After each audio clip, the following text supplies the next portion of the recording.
comment that he looks like Mayor Pete. Oh my God. Tell him I could use a double. We could divvy up some of the appearances. Is your son in the same place as you are, Sarah? He's not. I wish he were. He's in Boulder right now, but that would have been awesome. Well, let me. I scroll through because I do these Zooms on an iPad, and you can only get the Brady Bunch layout on an iPad. So just scrolled through quickly and saw some wonderful, wonderful friends. And let me just start by saying thank you. Grateful to each and every one of you. Many on this call have been with us from my very first campaign back for Congress anyway, back in 2012. So thank you for being with us, and thank you for being here tonight. I don't want to talk a whole lot because you know what, we've got one of the most special guests that we have ever had in the history of our campaigning, Pete, just so you know. But almost everybody on this call, Mayor Pete, they're Midwesterners. Most are from Illinois. Many from our congressional district in northwestern Illinois, but they are here. I know more than anything because you are here, and we're grateful to you. I think it's worth announcing to everybody on this call. Mayor Pete has been working for candidates all over the country, up and down the ballot. And, he was, how he entered the race for president and how he exited the race for president was honorable. Everything about it was honorable. He was selfless in how he ran his campaign and how he supported Joe Biden. And I really do think that was among the most important turning points in this race for president, the presidency. So, Mayor Pete, our neighbor to the east, and I got one story, and then I'm turning over to you, and that is this. So, for those of you who went to Springfield a couple years ago now for our biggest fundraiser of the entire year to raise money for Democrats throughout the state of Illinois. This was the Illinois State Party that held this. And as you know, we always bring in a really good speaker. And we had Joe Biden all lined up. And we had never sold as many tickets as we had for that event. Never. In fact, the crowd was so big that we rented the hall at the Crown Plaza in Springfield, and then we had to rent the next hall over so it could be streamed over there. And I'm at the Illinois State Fair at Ag Day, and I'm eating a pork chop in the exhibition hall, and I get a call, and it's Senator Durbin. And he said, we got a problem. And keep in mind the event was going to be, I think a day or two later. And he said, we got a problem. Joe Biden cannot talk. He's got laryngitis, and literally nothing is coming out. And we've got to think of somebody really fast. And so I made two suggestions. One was Joe Kennedy, because he was elected the same time I was to Congress, and he's a friend, and he's also a guy who helps Democrats. And I thought, he'll be a good draw because he's a Kennedy. And I said, but I'm not sure about his speaking, but I know somebody who's a really good speaker. Don't know him well, but I know he's a really good speaker, and that's Pete Buttigieg. And Dick Durbin goes, Pete, who? I said, well, they just call him Mayor Pete. They just call him Mayor Pete because his name's too hard to say. And I said, I got his cell phone. And if you remember, Pete, I got your cell phone when you and I met outside of the Dem Club. And I introduced myself, and we exchanged phone numbers. So I said, I got a cell phone.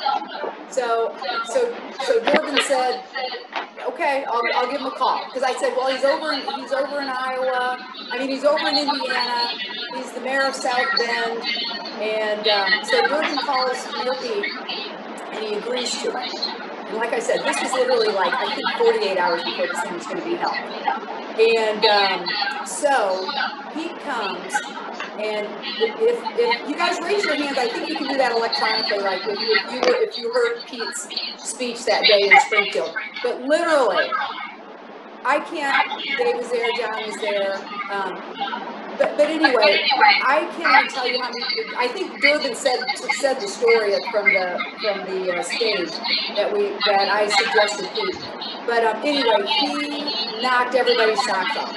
I mean, just he personalized it, he customized it. It was great, and I want to say that kind of set you on the path to running president. That's my kind of background. That's a little editorial comment. But so with that, let me introduce my friend and somebody I admire a great deal, and I know we all admire, Pete Buttigieg. Well, thank you, and thanks for doing me that good turn. I think that was a big break for me. And earlier today, I was with Senator Durbin, and we were reminiscing about that day. It's amazing how a chain of events leads you in ways you never thought. All because I managed to get on Cheri Bustos' radar because I was giving riveting testimony on the finer points of wastewater policy, the House subcommittee, with about 3 people in the room. And had a chance to meet her, and of course have known her leadership for a long time. But I'm so glad, and I have a feeling the story is amended in suggesting that there weren't several other people that they went down the list before they got to the idea of calling me. But I was only too glad to help. And then I'll tell you, as soon as he was up to speaking on the phone, I got a call from Joe Biden, and he spent as much time as if I had done him a favor. He spent as much time eventually. Yeah. But we spent as much time as I think I spent on stage that day talking about all kinds of things. It was an introduction into the kind of person we all know him to be. One of many reasons why I'm campaigning so hard for him, and was really thankful and proud to have the chance last Thursday to share with the American people why I'm supporting him and Kamala Harris as part of the convention. But here's the thing, Republicans have never made the mistake of treating the presidency like the only office that matters. They have always known the importance of competing and working at every level. And we got to remember that too. There's a paradox about the moment we're in. On one hand, we're seeing more than ever how important our offices are, state and local offices, but also how unbelievably important our House majority is. If it weren't for our House majority, I don't think we would have been able to hold this administration to account on what's going on in the Postal Service and get them to back up. If it weren't for what we have going on in the House, we would never have gotten the measures that we did, the relief that we did for families in the face of COVID-19. And the fact that the idea of even providing for testing is considered a concession to House Democrats versus, just something we all want to agree that we need to do, shows you just how vital that is. So we're seeing just how important those offices are. And at the very same time, paradoxically, there's not a lot of attention or oxygen going into those campaigns because, of course, there's this all-consuming national crisis, a combination of national crises, plus all the attention going into the presidential. And that's why it was so important for me to be with you. And that's why I'm so thankful for us being able to come together and you generously supporting Cheri Bustos as the election, a chance to make sure that her voice remains in Congress. And of course, she is so well regarded and so strong in her district. But we've also got to remember that by supporting her in this race, we're also supporting, showing regard for her leadership and what she does in her capacity with the GCCC that is so vitally important. And I don't know how you manage to be in all the places you are, whether it's virtually on these Zooms or physically in the travels that you've done to support other Democrats. And so I know that by supporting you, it's one of the best things I do to support everybody that we believe in across the country. If somebody had said to me when I was with so many of you in Springfield, or even 6 months ago when I was on the campaign trail running for president myself, if somebody had said, buckle up because the stakes of this presidential election are about to go much higher, I would have looked at you funny, wondering how that is even possible. And yet, look at where we are.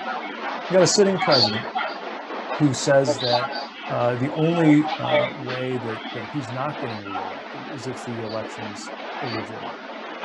We've got a pandemic where the performance of the United States in protecting the lives of our people is the worst of any country in the developed world. We've got economic numbers, the likes of which we haven't seen since the Panic of 1876, by some measures. And before even that happened, we were already headed toward crisis in terms of the manufacturing recession that was happening in our part of the country, and the social and racial divisions that have increasingly come to a head under the chaotic leadership of this president. And that's why we need people in Congress who understand what's at stake in politics and who can speak to our everyday lived experience. And I think the voice of the Midwest and the voice of our parts of the Midwest in particular are more important than ever. Because ours is a part of the country that really is where so much of the political soul of the U.S. lives. And we ought to, by rights, be able to win and communicate with the industrial and rural communities of the Midwest, like my hometown of South Bend. These are places that should be supporting Democrats if we're doing our job, but that means we've got to get out there and do the job. And it means we've got to get out there with a vocabulary that can stand strong on our principles around economic and racial justice and all the other things that are part of our vision for this country, and yet do it in a way that can invite more to be at our side. This is a moment, I think, for our family, like we haven't had in my lifetime, for our Democratic family, to expand that family, to draw more people in. I'm seeing more independents, more of what I like to call future former Republicans, than we have at any point in my lifetime, ready to come into our tent, our big and noisy tent, so long as we work to welcome them and make sure that they have a sense of belonging. And yes, we can do that without watering down our values one bit. That's what we have to choice. And that's one of the reasons why I'm one of the many Democrats around the country, always looking to see how Cheri Bustos is approaching an issue and approaching a political question, because she doesn't need to convene an elaborate focus group to let her know what's going on. She's at the supermarket. She's literally, one thing I was reading up for this event, I didn't know that your efforts to go do work and be at the workplace with people you serve, something I always enjoyed doing too, has extended to processing part. I got to ask you about that offline and learn what exactly is involved in processing part. The point is somebody who literally wants to get dirt under her fingernails, understanding how best to serve the people who count on her to look after their money, their taxpayer money, and their very lives. So we're all in this together, and look, we got a real tailwind right now in terms of the fundamentals. I mean, if the election's held today, I feel pretty good about it, because Americans, I think, understand what's on the line and are looking around. And you can lie to people about a lot of things, but it's hard to lie to somebody about how their own life is going. And so we've got a lot going for us. But two things to remember. First of all, the mechanics of the elections themselves are going to be more of a challenge than we've ever had. Making sure that we beat back voter suppression, making sure we beat back foreign disinformation, and even leaving aside all the nefarious stuff that's going on, just some comparatively innocent but still very problematic issues like a shortage of poll workers in the era of COVID-19, where people my generation and younger aren't used to doing this. We think of it as something retirees do.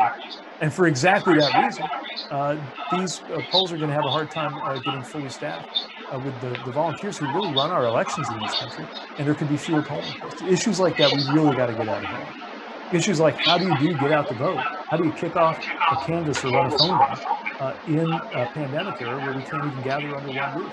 For those of us whose idea of political volunteering is to swing open the door of that campaign office, and you got the smell of the coffee pot in the back, and if you're not the sort to call total strangers on the phone, you're encouraged a little bit by the fact that there's a volunteer to your right and there's a volunteer to your left doing the exact same thing. We don't have that.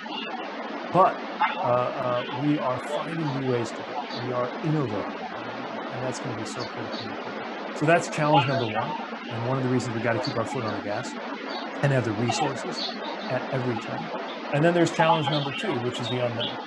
I mean, the last 6 months have taught us in the bluntest possible way how much can change in a matter of weeks in this country. And shame on us if we get caught acting like the next few weeks are going to be predictable. We don't know what's going to come out of it as a country, including the possibility of a national security event. I hope nothing like that happens, but we should be ready for it. And any other manner of national or political crisis as we continue to move through this chaotic year. All the more reason for us to stand strong, lift each other up, support the candidates we believe in, and do what you're doing, which is generously make sure we got the resources. So that's why I'm here. That's why I'm proud to be campaigning at your side, and excited to hear what's on your mind and take up whatever questions might be on people's minds as we come together. All right, let's start taking questions, because I think I want to make sure that we have as much time for give and take as possible. So, Pete, thank you for those words of encouragement, your kind words, and you're right. We are all in this together, and we've got 70 days from today, so 10 weeks, and there's when I get interviewed, or when somebody says, how many seats do you think we're going to win in the House? How many do you think we're going to pick up? Or it'll typically be along those lines. Or, talk about how things look right now. And I always start out by saying, right now, and then, whatever comes after it. And those two words are very key, because a lot can happen in 70 days, especially with this guy that we have at 1600 Pennsylvania Avenue. It is, you just never know what's going to happen. So you're right. We are all in this together.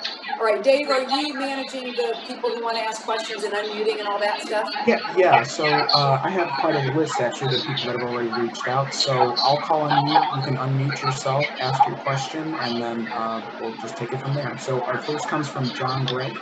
John, you can go ahead and unmute yourself and ask your question.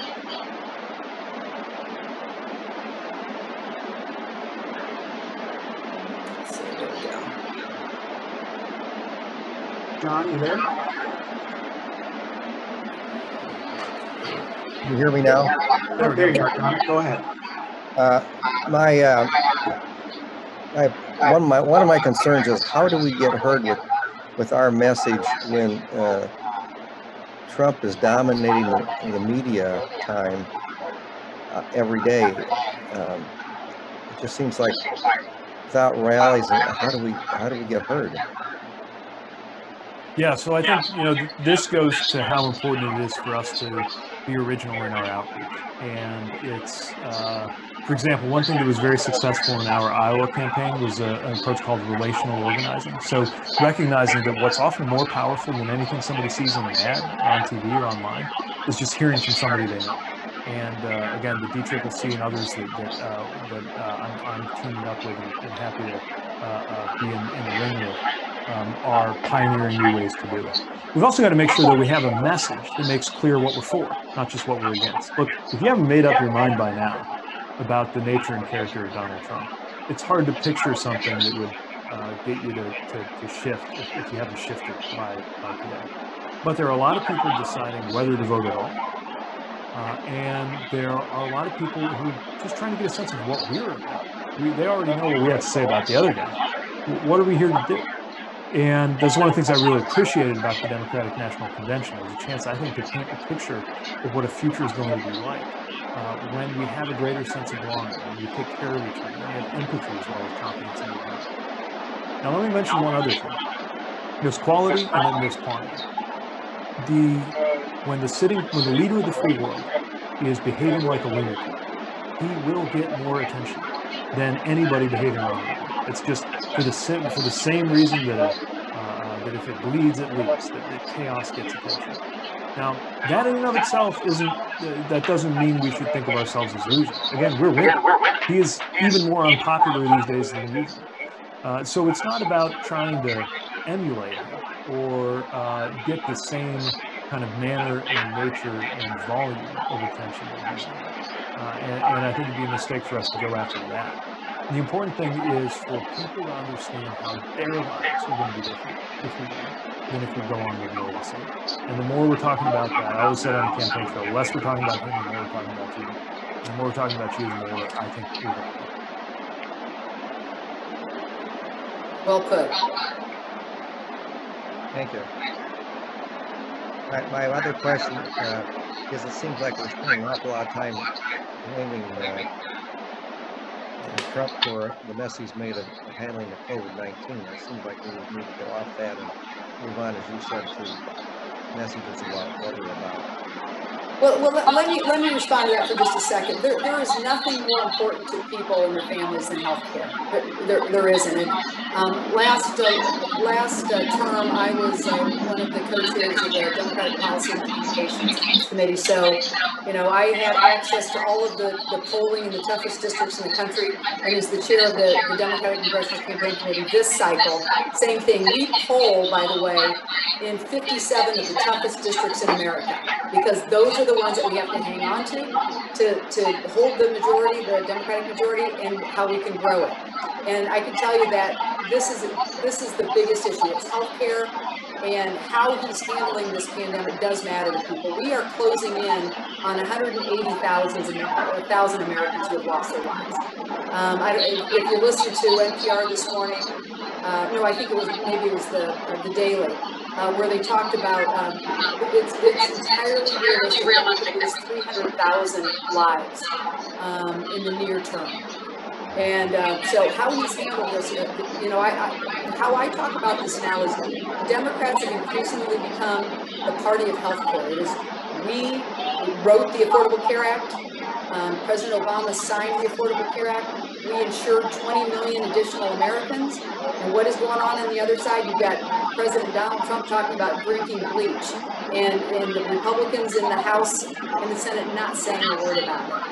So this is something that we do need to talk about, because a lot of people have lost their lives. I see Dr. Gorski on the call here, who ran a health system in Rockford, Illinois.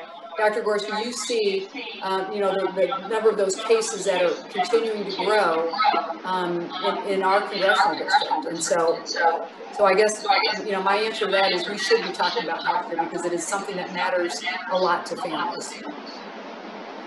Dave, next question. Thanks. Our next question comes from Gary Rowe. Gary, you want to go ahead and unmute yourself and you can ask your question? I will, and thank you very much. And I'm gonna skate after this. I have a school board meeting at 6 o'clock, so I'm glad I got in. So this is for Cheri. Cheri, what plans do the Democratic Party have to ensure the financial soundness of Social Security? Well, I think, thank you, Gary, for the question. It's good to see you, and thanks for being part of this as well. You know, I think it's worth noting that Donald Trump, when he was talking about the payroll tax, you know, just putting that on hiatus, you know what that is? You know what the paycheck, the payroll tax is? It is Medicare and Social Security. And so he was talking about eliminating that right now. Keep in mind, the long-term plan is, if you suspend that, all that is taking money out of Social Security and Medicare. Trust me, the long-term plan, if you remember Paul Ryan and what his plan was to privatize Social Security and Medicare. And I do not know one Democrat, not one, who would be in favor of that. So, so that is, there's a clear and distinct difference between what Democrats believe on Social Security and Medicare and what Republicans believe. We know that that Social Security is the greatest lifter out of poverty for seniors in the history of our country, and our legislation backs up Social Security to make sure that you know, it's safe, it's sound, and it's funded. And Pete, I can turn it over to you too if you have any thoughts on that. But this is something where we are in a good place as Democrats. They are not in a good place as Republicans. Oh, you're right. Yeah, I just first of all, thank you for the work you're doing to defend Social Security, because it is, I think we have a reputation on this now. We're the party of healthcare. We're also the party of Social Security. And look, I've got a pretty selfish interest in this trust fund being in good shape for a very long time. It's just not true that we can't have Social Security around when I'm retired, unless there are cuts. We do need to do some things. We need to take some common sense steps, make sure there's funding, make sure that the biggest paychecks are paying a fair share. But it's absolutely doable. In the meantime, they're moving in the exact opposite direction of everything they can do. So I'm quite glad for them to lead in the first place. Thank you, Gary, for the question. Thank you very much. Good to see you. Our next question comes from Shauna Shipman. Shauna, if you want to go ahead and unmute yourself and ask your question. Hi, and thank you so much. Thank you, Representative. Thank you, Mayor. I've been observing and was first tuned into your campaign early on by our mutual friend, Stephen Brokaw, who shared his excitement. I think he said to me, Shanna, you can vote for someone else who went to Pembroke. So I was on from the get-go. But actually, I planned tonight to ask about exactly what you commented on from the very beginning. This, I've long admired in both of you, not only recognizing the need, but the ability to create these alliances of folks along a spectrum, a workable spectrum, if you will, of thought, and broaden that net. And I just wonder if you might expand a little bit specifically on an issue or two where you think that this more inclusive messaging could really make a difference in November. And I mean that on the national scale, on the local scale, and I welcome both of your thoughts. Pete, I'll let you go first. Sure. So, you know, one thing I think is really making sure that we're relentless on the economy. We should not give any ground on economic issues because we got better answers. And in some ways, this gets back to John's question. I think also we can break through this idea that it's either taking care of the virus or it's taking care of the economy, because the economy won't get better until we take care of the virus. Which, by the way, is a pretty good dress rehearsal for how to change the conversation about climate change, which is not doing the right thing on climate versus doing the right thing for jobs. It's, bad climate outcomes are bad for jobs, and getting it right on climate will create jobs, right? So we got a huge set of opportunities there around making sure that economic policy, understood rightly, is a strength of it. I think there are huge opportunities around questions of faith. To see a president waving around a Bible he clearly doesn't open very often in front of a church that, as far as I can tell, has never crossed the threshold of, just kind of sums up where we've gotten to in terms of religious hypocrisy, where I think a lot of people of faith are thinking about Scripture and calling us to look after the least of these. And, whatever faith tradition you belong to, if any, that moral call to take care of the most vulnerable. And that has some real political implications. And in a day like this, and that's not even getting into some of the behaviors and misbehaviors we've seen everywhere from the president to some of his prominent backers. We've got an opportunity, I think, to speak to people of faith in a new way. Some of it's about policy, some of it's about tone and style, and just making sure that we set that tone that everybody's welcome in this project, even if we aren't going to agree on 100% of things. And I think, again, you saw that in our convention, right? For a Republican, not even a former Republican, I think John Kasich would say he's a Republican to this day, to appeal to the same run of programming that had Bernie Sanders, and to all be pulling in the same direction, it just shows you that we are where most Americans are right now. And I think we got to keep that up. So, Shane, I'll take a stab at that too. So after Donald Trump was elected, in our congressional district, it flipped 18 points from President Obama's win in 2012 to Donald Trump's win in 2016. It was one of the biggest swings in the entire country. It was the fourth biggest swing of any congressional district in the country. So we wanted to figure out, why were Democrats in districts like ours, where 85% of the towns are 5,000 people or fewer, and 60% of the towns are 1,000 people or fewer. So, we knew, by the way, that in 2016, I was one of only 12 Democrats in the entire country to win in a district that Donald Trump won. And then, 2 years later, I won by the largest margin of any Democrat in a Trump district. So, we knew what we were doing that we felt worked. Mayor Pete had mentioned, what I do, what we call Cheri on shift, and I've done 100 of those since I've been in office. By the way, Pete, the processing cart out of the Mississippi, what I will tell you is that you should not wear sandals when fish guts and Mississippi River water are washing all over the floor. That would be my one piece of advice. But, so we wanted to figure this out. So we ended up talking, I partnered with a guy named Robin Johnson, who teaches political science at Monmouth College in Monmouth, Illinois, in our district. And we talk to Democrats in rural districts in 8 Midwestern states, including Pete's home state of Indiana, but all of the, Iowa, Missouri, Wisconsin, Michigan, what am I leaving out?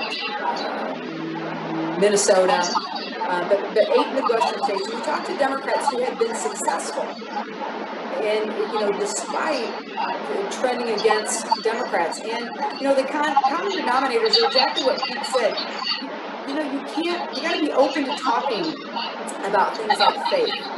And, sometimes when people are animated about guns, I don't, a lot of times what I'll just say is, my husband's the sheriff of Rock Island County. And, then that kind of like calms everybody down. And, so you try to find common ground to talk with people. And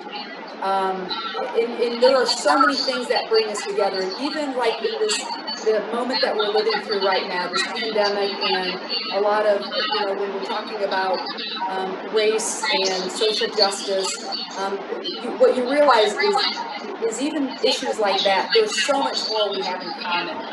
Even in some of, Hamlet, Illinois, population 48, there are things that you can find that bring us together. And I think that was, the report that we ended up writing is called Hopes from the Heartland.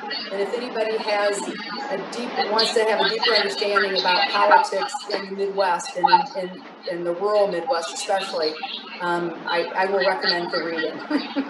and if you don't want to read the whole report, there's a pretty good executive summary. And I just appreciate the examples where, finding commonality doesn't diminish the cause, it heightens and enhances it. So thank you. Thank you, Shana. Our next question comes from our good friend Jan Brown. Jan, go ahead and unmute yourself. Hi, Cheri. Jan? How are you? Good. Great to see you.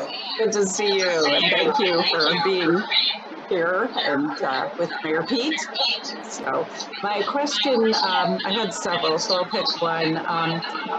Who governs the actions of the president when he overrules longstanding scientific methods that are used by pharma companies, FDA?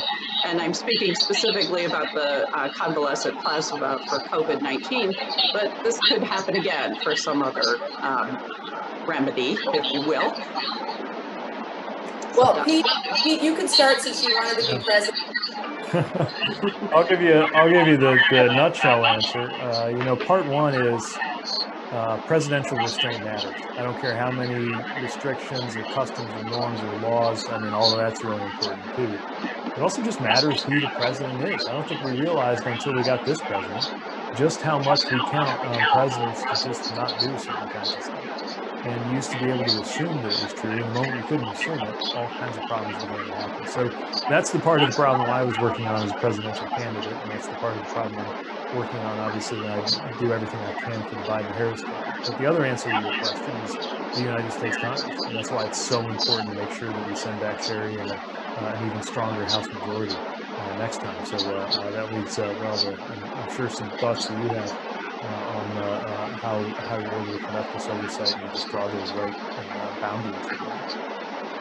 Well, Jan, this kind of gets back to the first question. I think it was John who asked the question about this guy's got a huge megaphone, right? I mean, he's president of the United States, the most powerful man in the world.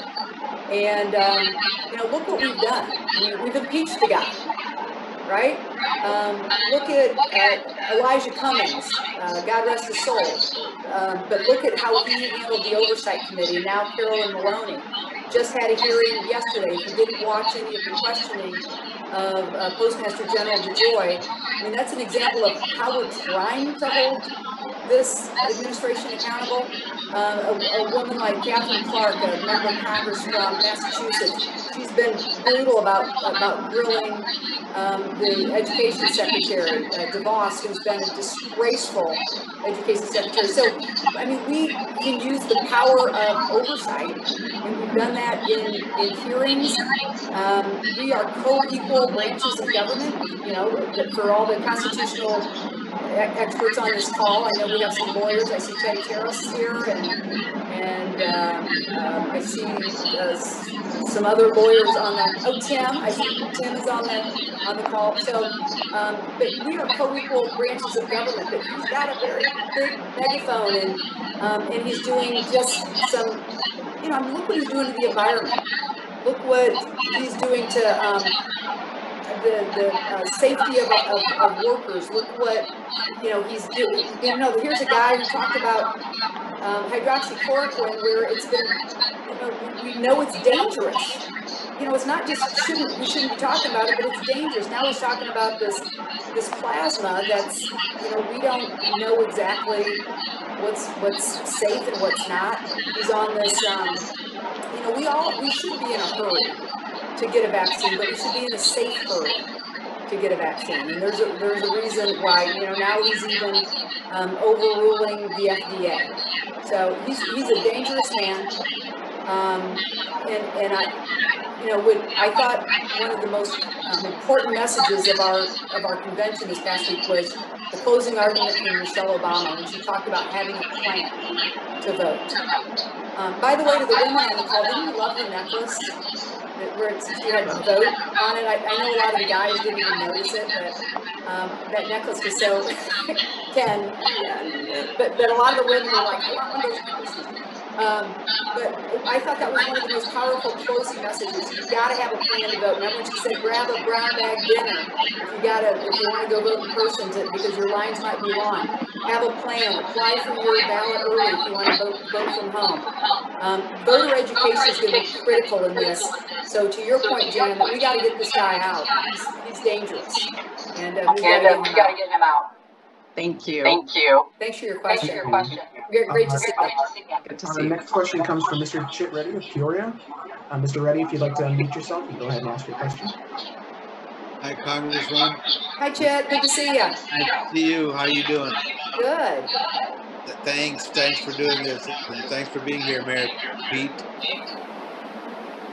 Thanks for joining. My first question would be to both of you. I beg your pardon?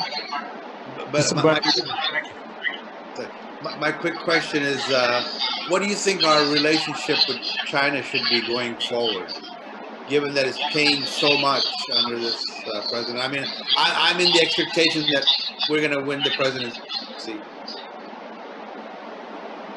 So, you know, how do you think we should be dealing with China? In my view, this is going to be, you know, the dominant challenge in foreign policy. That, and of course, the challenge of restoring our own credibility globally, and those go hand in hand in some ways. What we know doesn't work is what we've got right now. The president talking tough, but mostly using China as a domestic political cudgel, going into, you know, launching a trade war, going into a kind of half-baked deal that. You know, in many ways China hasn't even held up their end of the bargain.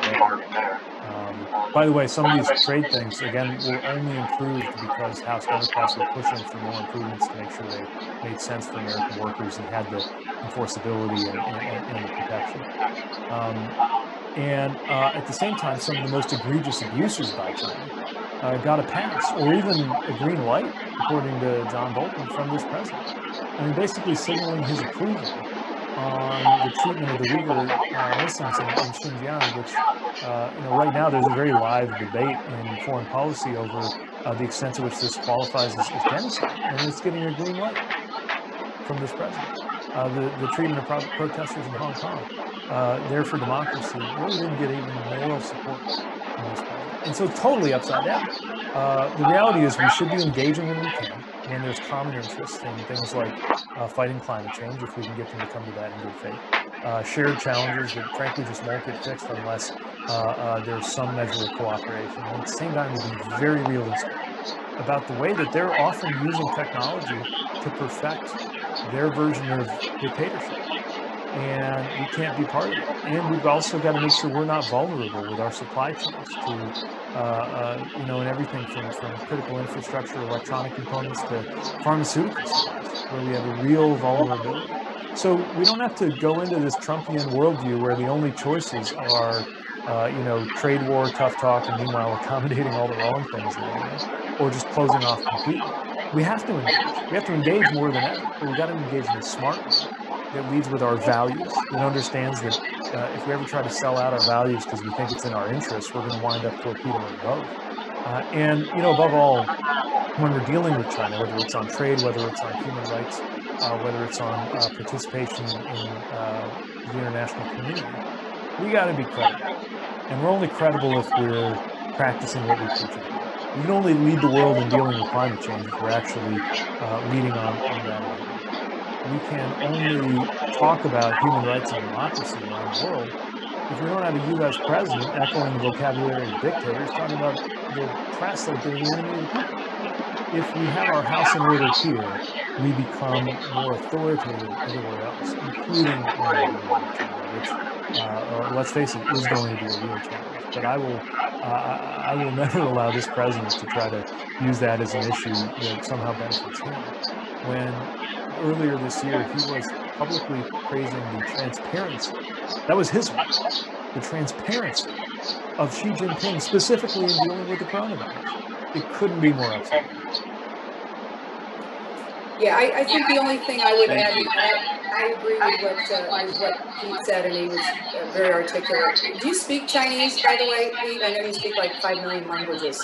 No, it's not on my list these days. I'm lucky if my English is intact. So, so the one thing I think worth adding to that is, you know, ag drives our economy here in Illinois, and you know, China is an important ag trading partner, and we just what's happening because of our this trade war that we're in with China is we are losing that opportunity. China is partnering with Argentina and Brazil. I mean, they're picking up new trade partners, and it is very critical for our family farmers that we figure out how we're going to have China as an important trade partner for agriculture. You know, the other thing, since we are in, you know, we have 9,600 family farms in this congressional district, and you know, and you know, not to mention, you know, John Deere, Caterpillar, and just all the smaller feeder businesses into that. So I mean, it is just a huge economic driver. And under the Obama administration, we were always looking to expand our trading partners for ag. I actually went with President Obama on that trip to Cuba when the idea was, you know, part of that was to be able to trade with Cuba, and all of that has gone away. And that had a potential of a $2 billion a year trading partner. I mean, not huge in the scheme of things, but still, it was a way that we could have sold more of our corn and beans. So I think that's the only part I would add to what Pete said.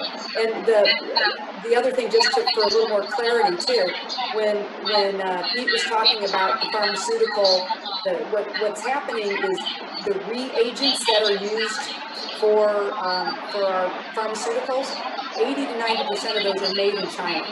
And when you're fighting, when you don't have a good relationship with that country, that potentially could be very, very harmful to our country. So I think it's actually an opportunity to bring more of that back home, and that the coronavirus has shown a light on that. We need to bring more of that back home and produce those here in the United States. Yeah, including things like battery technology. Yes. We're trying to bring a company to Peoria. Sure. Our next question will come from, sorry if I'm mispronouncing the name, Hannah Mori. Miss Mori, you can unmute yourself and ask your question.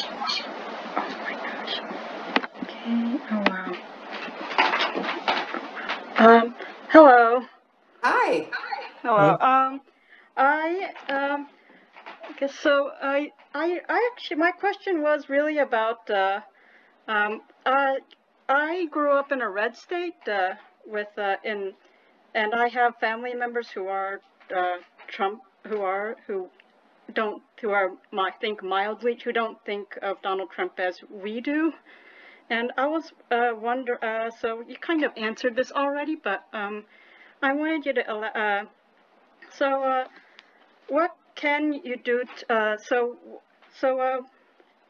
are some of the, so in order to convince family members of how to vote blue, what are some common commonalities you can things we share in common, so we can reach across the aisle to bring him to our side? Yeah. Well, I'll share a couple of thoughts, and again, Cheri is one of the most accomplished people in the country at this, so I know she has her own thoughts too. To me, it starts at a human level, right? I think it helps when we think about people in our lives who we love and care about, whose politics are very different from ours, and think about their hearts before we think about their politics. And what we know is our friends and relatives who don't come at this the way we do, they're clearly not seeing quite the same world that we are, but love their loved ones just as much and care about this country just as much. And there's something I think we can speak to in terms of a desire for a greater level of just decency and humility. I think we can speak to the moral as well as the political and policy stakes here. And sometimes it doesn't serve well to jump right into the policy argument. Sometimes we got to kind of work our way up to that once we've established that we really are looking for the same results. And unfortunately, the levels, I've been thinking a lot about the issue of trust, and the levels of trust that people have in the government and institutions, even in each other, have moved in the wrong direction. People need to trust that you care about them before they can even hear what you're saying. And I think we got to get back to that really basic level. And then the other thing, again, I think it's hard to think of something more important than changing the White House. But there are also people who won't vote our way through the White House, but are still going to be open to voting blue in other races. That's why Cheri Bustos is a member of Congress. We're not giving up on my district here. We're a Trump plus 24 district. It's pretty uphill right now. But we've got to be competing everywhere because people do split their tickets. And, if we can connect with, sometimes national figures are sort of cartoon characters, right? I mean, and one of the things I learned running for president was, unfortunately, people form their view of me that way without really ever meeting me or getting to know me as a person, right? And some of my most fanatical supporters, as well as my most fanatical detractors, I've sometimes wondered if it was really me that they were throwing either praise or proverbial vegetables on line, right? It's a little different when we get closer to home, when we have those congressional races, when we have those even state house races, where people do understand the humanity of those who serve them, because they just might have seen it in person. And so that creates opportunities to reach people first and then try to guide them toward our policy vision. And again, one of the most effective people and practitioners and strategists of this is Cheri. So maybe what do you think? No, I think you answered that beautifully. I guess what I would add is, by education and occupation, I was a journalist for 17 years of my career, and I think some of the skills that are important as a journalist apply very well to this conversation. Whether you're trying to convince somebody to vote your way, or whether you serve in office, but it's asking questions and then listening. And I like to say that God gave us 2 ears and 1 mouth, and we should use them proportionately. But I think just to talk to your loved ones about why they're supporting Donald Trump, and to kind of have your facts about what it means to be a Democrat. I think watching the convention last week, it kind of spelled it out about why we're Democrats. And, the empathy that they talked about that Joe Biden has exhibited. I think that story about him on the Amtrak, I think probably any of us on this call, about caring for people, that's probably something that's central to who we are as people, that we care about people. I think that's how I think of Democrats. My dad, who he was the chief of staff for Paul Simon. I think many on this call will know Paul Simon as one of really just a great public servant from the state of Illinois. He worked with Dick Durbin. He was the chief of staff for Alan Dixon, who was also a U.S. senator from our area, but he was around politics for a long time. He was a lifelong Democrat. His dad, my grandfather, was a Democratic Party chair. But my dad would end our conversations when he would call me, and he would say, "I love you, I respect you, and help the helpless."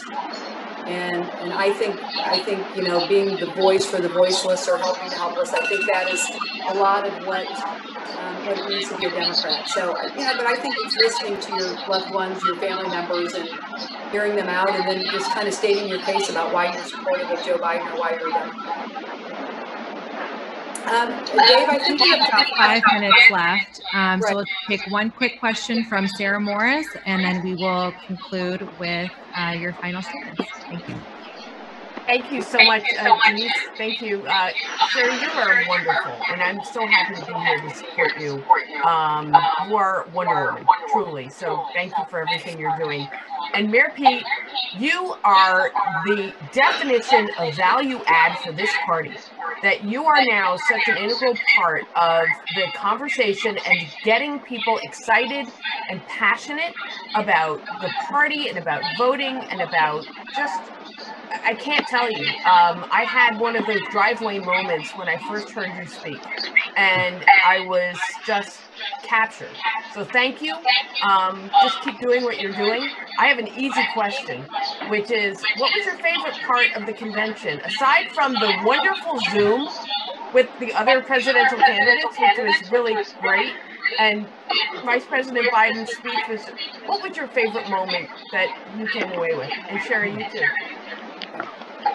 Well, there's a real treat. First of all, I got to find out how. I thought I'd succeeded in getting photos like the one you got back there, surgically removed from the internet. So I'll have to learn your tactics and tricks there. Is that my? That's him now. All right. Oh my gosh, he really does. He does look like spot on. Double my productivity. Very cute.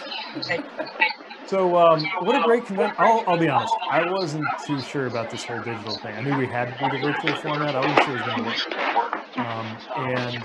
I got to tell you, I have trouble psychologically believing that I was in South Bend that whole time, because I feel like I was in so many places with the activities that went on.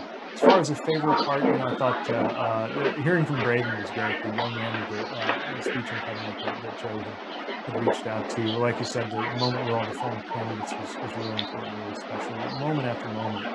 You know what I was not expecting to enjoy, even though I was in it, was the roll call. Because I think we've all been to the convention, you're an hour into it, only a third of the way through the convention, and it just gets so kind of such a fun. And the thing was, I mean, leaving aside Calamari guy who kind of stole the show out of Rhode Island there, it was that you could see America. And I don't just mean the backdrops. I mean that in the diversity and the range of the human beings who make up this party across 57 states and territories, you could see that we speak for America. And the best part about being at the in-person convention 4 years ago when I was in Philly was that same feeling. I looked around and I saw people of every generation and faith and disability and race and thought, you know, this is our country. I'm proud to be part of this country, this party, because this party reflects our country. And the roll call, I thought, brought that out in an unexpected and for my dime, really beautiful way. Okay, Sarah, it can't be one. By the way, Sarah works for iHeartRadio, so you're saying with those colleagues. A driveway moment where you're listening to your radio, listening to Mayor Pete. And your backdrop is literally the best backdrop of any Zoom call. So it's awesome. So look, I thought Michelle Obama's speech was my favorite. I'm glad you mentioned Braden. I was going to say, if it was just a really quick answer, I would say Braden, because it, like, literally, like, could we not all relate to that and just feel for him and his bravery? I don't know if it was his mom or his dad or who was off camera, but I loved how he was looking over, and I loved when he showed the paper to the camera and how it was all marked off. And I mean, like, literally, that was a moment where it was emotional. And I loved the lead-ins to the stories, because they were stories about people. The Amtrak story, the story about Jill Biden, and her life. The story about, you know, talking about Joe Biden's dad sitting on his bed and you know, saying he had lost his job. I mean, I liked all those moments because they were stories about people and, you know, just the humanity of you know, all the people that were involved with this. Okay, so with that, we all have to say goodbye because I want to make sure that we start on time and finish on time. But again, to our friends who are helping, thank you very much. Many of you have heard me say this, but politics is an occupation where you cannot succeed without the help of a lot of friends. And so thank you to my friends on this call. Mayor Pete, thank you so much. Here's my prediction as we end this call. Mayor Pete will be President of the United States someday. I am confident of that. He's got what it takes. He's smart. He's compassionate. He's just an all-around good guy. He helps others. He thinks of others. And I mean, you are the package, Mayor Pete. And I really believe that you will be President of the United States someday. And so thank you and so we will all remember this, that we have this time with you tonight. So Pete, thank you so much for taking a whole hour out of your time. I know how busy you are. And thanks to our friends. I want to thank my team as well for putting this together. You guys did a great job, Dave and Denise, and I know John and Trevor are on this call as well. So thanks, you guys. Have a great night, everybody, and we'll see you again soon. Thank you. Thank you. Take care. Great being with you all. Bye-bye. Thank you very much.